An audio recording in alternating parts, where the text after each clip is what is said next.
Hi friends, எல்லாருக்கும் வணக்கம். இன்னைக்கு பார்த்தீங்கன்னா இந்த வீடியோவில் சவுத் ஆஃப்ரிக்கா விசஸ் இந்தியாவோட செகண்ட் டெஸ்ட்டோட fantasy 11 prediction and match preview தாங்க இந்த வீடியோவில் பார்க்க போகிறேன். ஸோ இந்த வீடியோவை கடைசி வரை ஸ்கிப் பண்ணாமல் பாருங்கன்னு சொல்லி கேட்டுக்கிறேன்.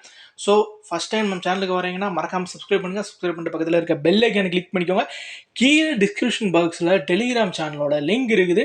ஸோ அதை கிளிக் பண்ணிங்கன்னா டெலிகிராம் சேனலுக்குள்ளே போவீங்க. Final team after the toss pitch ரிப்போர்ட்டுக்கு அப்புறம் ஃபைனல் டீம் வந்து டெலிகிராம் சேனலில் கொடுக்க போகிறேன். ஸோ மறக்காமல் டெலிகிராம் சேனல்லையும் ஜாயின் பண்ணிக்கோங்கன்னு தெரிவிச்சுக்கிறேன். ஸோ இந்த மேட்ச் பார்த்தீங்கன்னா ஜனவரி 3, 2024 நடக்குது. கேப்டவுனில் 2 மணிக்கான மேட்ச்சு. ஸோ நியூசிலாண்ட்ஸ் கேப்டவுன் பொறுத்தவரை பிச் ரிப்போர்ட் பார்த்தீங்கன்னா இது வந்து பவுன்ஸ் அதிகமாக இருக்கும். ஃபாஸ்ட் பவுலர்ஸ் இந்த கிரவுண்டை ரொம்ப ரொம்ப என்ஜாய் பண்ணுவாங்க. பவுன்ஸ் ஃபஸ்ட்டு டெஸ்ட்டில் கிரவுண்டை காட்டிலும் 2வது டெஸ்ட்டில் கிரவுண்டில் இன்னும் வந்து ஃபாஸ்ட் பவுலருக்கு அதிக ஹெல்ப் இருக்கும், பவுன்ஸ் இருக்கும்.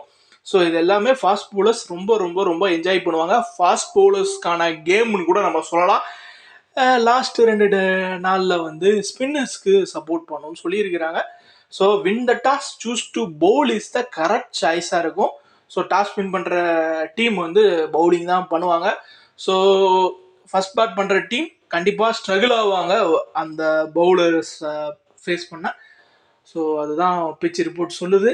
ஸோ இங்கே வந்து 60 மேட்ச் நடந்திருக்குது. 60 மேட்ச்சில் 23 மேட்ச் வந்து பேட்டிங் ஃபர்ஸ்ட் வின் பண்ணியிருக்கிறாங்க.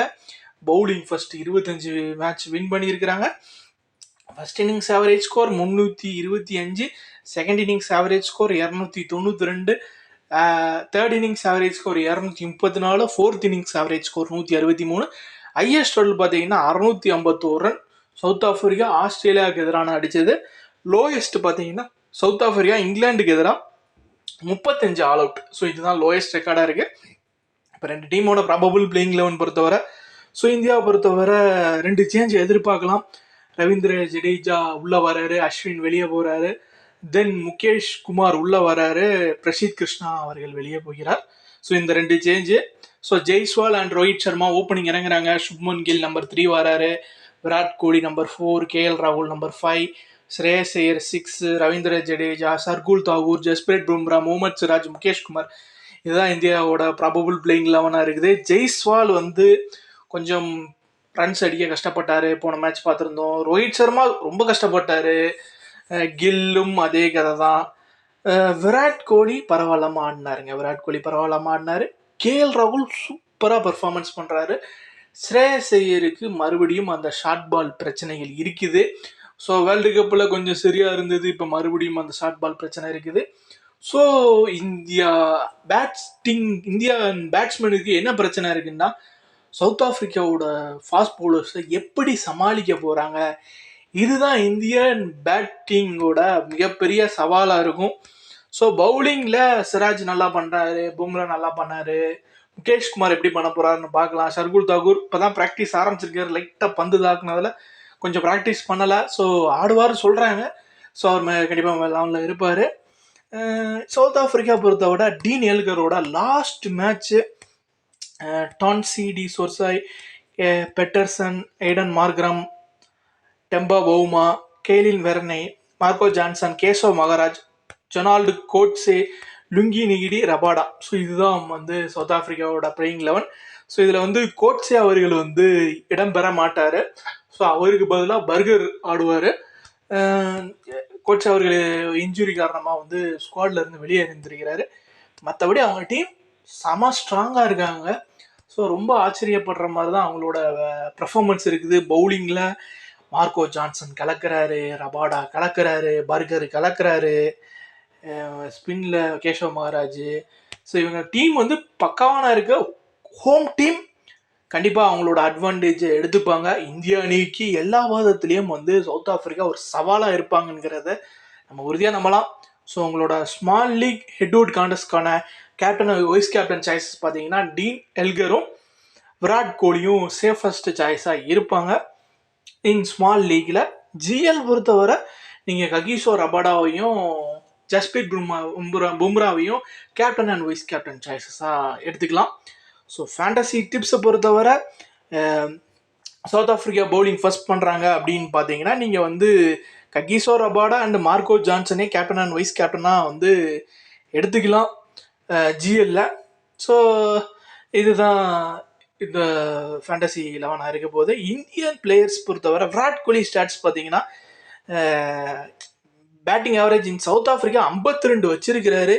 பெர்ஃபார்மன்ஸ் அகேன்ஸ்ட் சவுத் ஆஃப்ரிக்கா பாருங்க 1350 ரன் 15 மேட்ச்ல அடிச்சிருக்கிறாரு. லாஸ்ட் 5 டெஸ்ட் பெர்ஃபார்மன்ஸ் பாருங்க எல்லாமே சூப்பராக இருக்கு. ஸோ அவர் ஆவரேஜுமே வந்து 52.06 வச்சிருக்கிறாரு. ரோஹித் சர்மா பொறுத்தவரை 683 ரன் அடிச்சிருக்கிறாரு 10 மேட்ச்ல. ஆவரேஜ் வந்து 12.80 தான். சொல்ற அளவுக்கு இல்லை. இதுதான் ரோஹித் சர்மாவோட ஸ்டாட்ஸு. ஸோ இப்போ ஃபேண்டசி 11 டீம் கிரியேட் பண்ணுவோம். விக்கெட் கீப்பர் கேஎல் ராகுல் டிஃபால்ட்டான சாய்ஸை தான் இருக்க போகிறாரு. எல்கர் எடுத்துக்கலாம். விராட் கோலி மஸ்ட் பிக்கு. மார்கரம் போன மேட்ச் வந்து பெர்ஃபார்மன்ஸ் வைஸ் பண்ணல. ஸோ இப்போதைக்கு நம்ம அவரை ட்ராப் பண்ணிட்டு ஸோ பெண்டிங்கம் எடுத்துக்கலாம். ஸோ இங்கே சோர்சே டோனி டி சோர்சே நல்ல சாய்ஸாக தான் இருப்பார். ஸ்ரேயஸ் ஐயர் நம்ம இப்போதைக்கு பவுலர்ஸ் கிட்ட போயிட்டு அப்புறம் பார்க்கலாங்க. அடுத்து பேட்ஸ்மேன்ஸ் எக்ஸ்ட்ரா ஆட் பண்ணுறது. மார்க்கோ ஜான்சன்ஸ் எடுத்துக்கலாம். ரவீந்திர ஜடேஜா எடுத்துக்கலாம். பும்ரா, ரபாடா, சிராஜ்,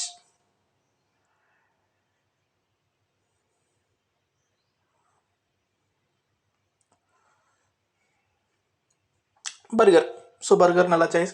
ஸோ இன்னும் ஒன் மோர் வந்து நீங்கள் இந்தியன் பேட்ஸ்மேன்ஸ் கூட போகலாம். ஒன்று ரோஹித் சர்மா கிட்ட போங்க, இல்லை நீங்கள் ஸ்ரேயஸ் ஐயர் கூட போங்க. மிடில் ஆர்டரில் எனக்கு தெரிஞ்சு ஃபர்ஸ்ட் பேட் பண்ணாங்கன்னா ஓப்பன் சைடு அவாய்ட் பண்ணிட்டு போகிறது நல்லது. எந்த டீம் இந்தியன் டீம்னு இல்லை, எந்த டீம் நீங்கள் ஃபர்ஸ்ட் பேட்டிங் பண்ணுறாங்களோ ஸோ ஓப்பனர்ஸ் அவாய்ட் பண்ணிட்டு மிடில் ஆர்டர்ஸ் பேட்ஸ்மேன்ஸோட போங்க. ஸோ அது ஒரு நல்ல ஒரு பலன் கொடுக்கும்.